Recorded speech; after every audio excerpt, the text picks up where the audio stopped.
नाही काही दादांविषयी बोलताना काटेवाडीतल्या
कुठे पॅन करतोय?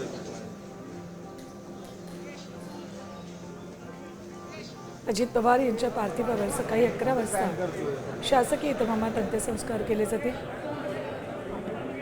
गेले काही महिन्यात राज्यात निवडणुकांचा काळ होता। या निवडणुकांच्या निमित्तानं अजित पवार यांनी झंझावाती दौरे केले, प्रचार सभा केल्या।